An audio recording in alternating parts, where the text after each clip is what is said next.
ఢిల్లీ జంతర్ మంతర్ దగ్గర ఏం జరిగిందో ప్రపంచం మొత్తం చూసిందంటూ మరో వీడియో రిలీజ్ చేశారు ప్రధానమంత్రి నరేంద్ర మోదీ. తనను దూషించిన వారిని క్షమించినట్లు ప్రకటించిన ఆయన దారి తప్పిన వారికి సరైన మార్గం చూపిద్దామని, సరికొత్త భారత్కు కలిసికట్టుగా పనిచేద్దామని పిలుపునిచ్చారు. ప్రధాని నరేంద్ర మోదీ నేడు ఏపీలో పర్యటించనున్నారు. ఉదయం భోగాపురంలోని అల్లూరి సీతారామరాజు అంతర్జాతీయ విమానాశ్రయాన్ని ప్రారంభిస్తారు. టెర్మినల్ను పరిశీలించిన అనంతరం జాతికి అంకితం చేస్తారు. కేంద్ర ప్రభుత్వం తీసుకొచ్చిన యాంటీ పేపర్ లీక్ బిల్ చట్టంగా మారింది. పార్లమెంట్ ఉభయ సభల్లోనూ పాస్ అయిన ఈ బిల్లుకు రాష్ట్రపతి ద్రౌపది ముర్ము ఆమోదం తెలిపారు. దీంతో యాంటీ పేపర్ లీక్ చట్టంగా మారింది. వైఎస్ఆర్సీపీ సోషల్ మీడియా కార్యకర్తలు వన్ మెన్ ఆర్మీలా పనిచేయాలని పార్టీ రాష్ట్ర కోఆర్డినేటర్ సజ్జల రామకృష్ణారెడ్డి పిలుపునిచ్చారు. కూటమి ప్రభుత్వ తప్పులను ఆధారాలతో తిప్పికొట్టాలని, అక్రమ కేసులు, వేధింపులన్నీ డిజిటల్ డైరీలో నమోదు చేయాలని సూచించారు. తెలంగాణలో ఎల్ఆర్ఎస్ గడువును మరోసారి పొడిగించింది ప్రభుత్వం. నవంబర్ 30 వరకు పెంచుతూ ఉత్తర్వులు జారీ చేసింది. ఏపీలో ఇవాళ కూడా వర్షాలు పడతాయని వాతావరణ శాఖ తెలిపింది. పలు జిల్లాల్లో తేలికపాటి నుంచి మోస్తారు వర్షాలు పడే అవకాశం ఉందని వెల్లడించింది. ప్రజలు అప్రమత్తంగా ఉండాలని సూచించింది.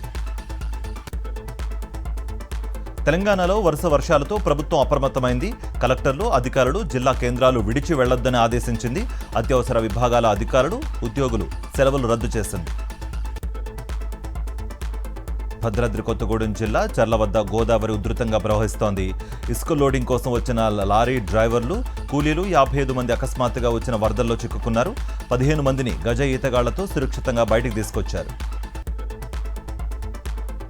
భద్రాద్రి కొత్తగూడెం జిల్లా పర్ణశాల వద్ద సీతవాగు పొంగిపొర్లుతోంది.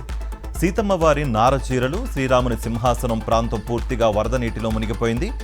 చిరు వ్యాపారుల దుకాణాలు కూడా నీట మునిగాయి. బాపట్ల కలెక్టరేట్ ఎదుట స్కీమ్ వర్కర్లు ధర్నా నిర్వహించారు. పని భారం తగ్గించి కనీస వేతనం 26,000 ఇవ్వాలని డిమాండ్ చేశారు. యాదాద్రి భువనగిరి జిల్లా పాటిమట్ల ఎక్స్ రోడ్లోని 6 బెల్ట్ షాపుల్లో ఎస్ఓటీ పోలీసులు సోదాలు నిర్వహించారు. 1,00,000 విలువ గల మద్యం సీసాలను స్వాధీనం చేసుకున్నారు. అయితే కొందరు బెల్ట్ షాప్ నిర్వాహకులు సోదాలను ముందే పసిగట్టి పరారయ్యారు.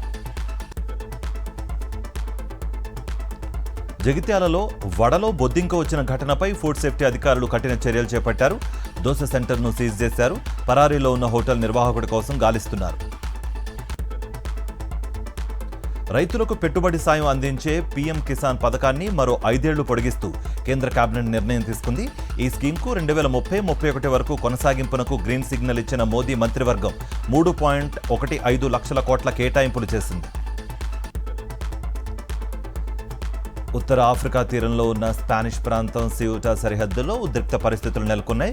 కేవలం 2 రోజుల్లోనే సుమారు 50,000 నుంచి 60,000 మందికి పైగా వలసదారులు అక్రమంగా సరిహద్దులు దాటి స్పానిష్ భూభాగంలోకి ప్రవేశించారు.